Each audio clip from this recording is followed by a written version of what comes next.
అదే RTV app వార్తల్ని క్షణాల్లో చదివే అవకాశం ఉంటుంది. ఒక న్యూస్ పేపర్, ఒక టెలివిజన్ ఛానల్ మీ చేతుల్లో ఎప్పుడూ ఉంటాయి. ఎమ్మెల్సీ కవిత తన నాన్నకు రాసినటువంటి ఉత్తరం ప్రస్తుతం హాట్ టాపిక్గా మారింది.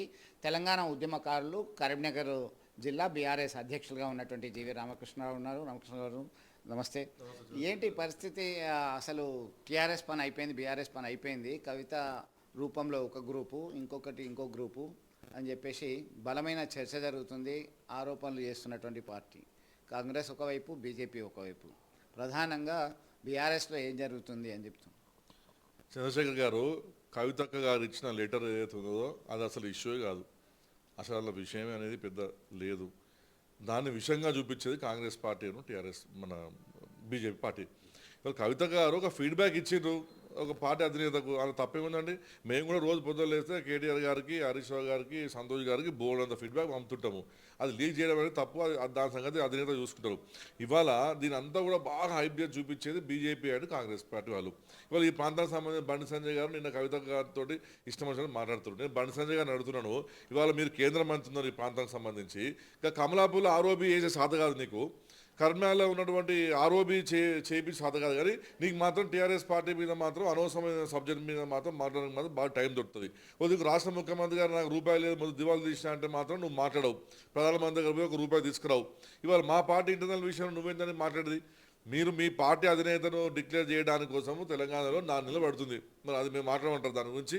అది ప్యూర్లీ మా పార్టీ ఇంటర్నల్ విషయము, అది ఇంటర్నల్ విషయం మా పార్టీ చూసుకుంటుంది. అంటే ఇంటర్నల్ విషయం వరకు ఓకే. అయితే ప్రధానంగా ఒక లేఖ రాయడంతో పాటు కేసీఆర్ దేవుడు, అయితే ఆ దేవుని చుట్టూ దయ్యాలు కూడా ఉన్నాయి అని చెప్పేసి ఒక ప్రధానంగా టార్గెట్ చేసినట్టుగా ఉండడం ఒకటి. రెండవది ఏంటంటే, అయితే కవిత ప్రత్యేక పార్టీ పెట్టే అవకాశం ఉందా, లేదంటే ఎటువైపు దారి తీసే అవకాశం ఉంది అని చెప్పి బలమైన చర్చ జరుగుతుంది. చూడండి, ఆమె ఉన్న ఒపీనియన్ ఆమె మనస్ఫూర్తిగా తెలియజేసిన అధినేతకు దానిపైన ఏమంటారు చర్య తీసుకుంటారు. కవిత గారు ఎందుకు పార్టీ పెడతారండి? ఆమె తెలంగాణ ఉద్యమంలో పునాదురాయిలా ఉన్నది కదా ఈ పార్టీలో. ఆమె జాగ్రత్త పేరు మీద ఎంతో పెద్ద కార్యక్రమాలు చేసినది. వాళ్ళ టీఆర్ఎస్ పార్టీ నాయకులతో మన సంబంధాలు ఉన్న వ్యక్తి. మా అధినేతను దేవుడు నా నాయకుడు అని చెప్పిన కవిత గారు ఎందుకంటే వేరే పార్టీ పెడతారు?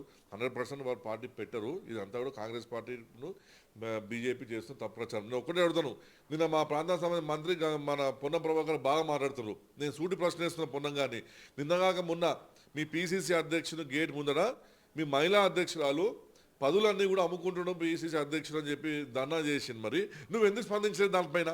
నీ పార్టీ గురించి మాత్రం నువ్వు స్పందించావు, కానీ మా పార్టీలు ఏం లేని సబ్జెక్ట్ గురించి నువ్వు గొప్ప మాట్లాడతావు. కాబట్టి ఇది ప్యూర్లీ ఇంటర్నల్ విషయము. టీఆర్ఎస్ పార్టీ, బీఆర్ఎస్ పార్టీ బ్రహ్మాండంగా ఐక్యత ఉన్నది. ఈ పార్టీ ముందుకు పోతుంది. వేరే పార్టీ వాళ్ళకు ఏం సబ్జెక్ట్ లేదు కాబట్టి మా దాన్ని తీసుకొని వాళ్ళు ఏదో రాజకీయ పబ్బం కలుపుతున్నారు.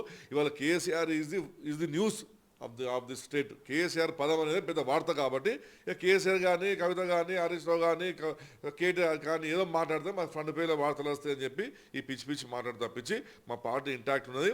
అది ఇంటర్నల్ ఇష్యూ కాబట్టి మా పార్టీ సాల్వ్ చేసుకుంటుంది. అంటే ఈ ఇష్యూ లేఖలు రాసిన తర్వాత జిల్లా అధ్యక్షులకి కానీ ఇతరత్ర సీనియర్ నేతలకి ఏమైనా ఆదేశాలు వచ్చినాయి హైకమాండ్, లైక్ కేసీఆర్, కేటీఆర్ దగ్గర నుంచి, హరీష్ రావు దగ్గర నుంచి? ఏముందని వస్తుంది చంద్రశేఖర్ గారు? ఇష్యూ అనేది ఆమె ఫీడ్బ్యాక్ ఇచ్చిన ఇష్యూ. మాకు రాలేదు అసలు. ఇది ఇష్యూ అనేది లేదు. వారు లెటర్ రాసిండ్రు, ఆ లెటర్ లీక్ అయింది అంతే ఇష్యూ తప్పించి అందులో కూడా వారు ఏమి తప్పు మాట్లాడలేదు కదా సార్. వారి పార్టీ అధినేతకు, తండ్రి గారికి కొన్ని ఇష్యూస్ ముందు తీసుకొచ్చి పెట్టింది అంతే. అది రొటీన్ మేము కూడా చేస్తూ ఉంటాం. మా ఫోన్ చూస్తే మీకు బోర్డు అన్న ఫీడ్బ్యాక్ మేము ఇస్తున్నాం కేటీఆర్ గారికి. సో అది ఏం ఇష్యూ లేదండి. Party is in very very compact ఉన్నది, మంచిగున్నది. ఇలా ఎటువంటి డౌట్ లేదు. కార్యకర్తలకు కూడా ఈ వేరే పార్టీ నాయకులు కామెంట్ పట్టించుకోవద్దని చెప్పి కూడా మేము తెలియజేస్తున్నాం. మొత్తం మీద కవిత, ఎమ్మెల్సీ కవిత రాసినటువంటి లేఖలో పెద్ద ఇష్యూ ఏ లేదు, ఇంటర్నల్గా ఇష్యూ జరిగినటువంటి మ్యాటర్ మాత్రమేనని. అయితే కాంగ్రెస్ నేతలు అలాగే బీజేపీ నేతలు చేస్తున్నది ఏంటి, వాళ్ళ యొక్క లోపాలను ఉన్నప్పుడు ఎవరు చెప్పారు, ఎవరికి పట్టుకున్నారు? కేసీఆర్ బీఆర్ఎస్ పార్టీ పైన చిన్న ఇష్యూను పెద్దదిగా చూసి ఫ్రంట్ పేజీ వార్తగా మలుస్తున్నటువంటి పరిస్థితి అయితే ఉంది. ఖచ్చితంగా మా పార్టీ బలంగానే ఉంది, ఐక్యంగానే ఉంది అనేటువంటి ధీమా వారు వ్యక్తం చేస్తున్నటువంటి పరిస్థితి. విడుదల సుమంత్తో కలిసి చంద్రశేఖర్, ఆర్టీవీ, కరీంనగర్ నుంచి. మరిన్ని వీడియోస్ కోసం ఛానల్ ని సబ్స్క్రైబ్ చేయండి. లేటెస్ట్ అప్డేట్స్ కోసం వాట్సాప్ ఛానల్ ని ఫాలో చేయండి. అండ్ లింక్ డిస్క్రిప్షన్ లో ఉంది.